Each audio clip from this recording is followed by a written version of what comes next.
Kita tengok ni. Jom teman saya makan Turki Gummy. Kita tengok berapa jenis kita ada. Saya beli dekat TikTok je.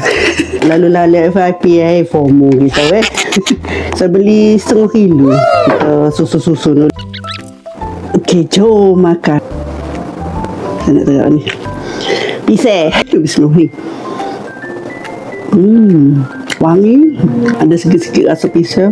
Rasa biasa je lah. Untuk lembu. Lembut. Dia masak-masak. Nanti special lah. Biasa-biasa je. Ini aku. Enggak, dalam dia tu. Jelly. Ni dino. Lembut. Rasa kok. Ni buah-buahan. Dah, strawberry. Wangi. Mimi Gummy, Mimi rasa wangi dulu. Dia kurang rasa. Boleh lah.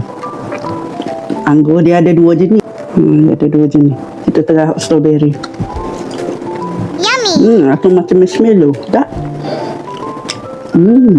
Menarik. Manis. Kena minai.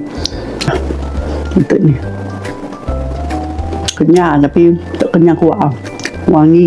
Manis. Mungkin perikat umur dah kot ni. Dah 3 siri ni. Benda manis-manis ni kurang aku. Oh, ni menarik ni. Untuk biji sikit. Dia ada biji ni.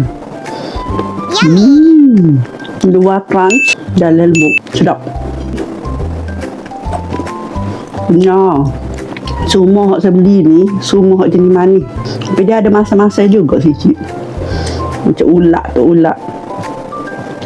Rasa lebih kurang berlaku. Wangi lah. Masuk orang ni.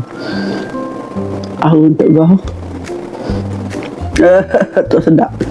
Bentuk macam soda-soda sikit. Masuk soda. Saya kurang sikit air bergeh. Dia sama dia ada juga ni Coca-Cola. Dia tak lagi. Rasa lebih kurang lah. Kepau. Masam sikit. Lihat tak masak. Tapi ada untuk masak. Overall, hak ni lah berbeza dari hak lain. Lepas tu hak ni dia macam marshmallow dalam tu gummy. Hak tu ya. 2 ni lah yang berbeza. Hak lain tu rasa lebih kurang.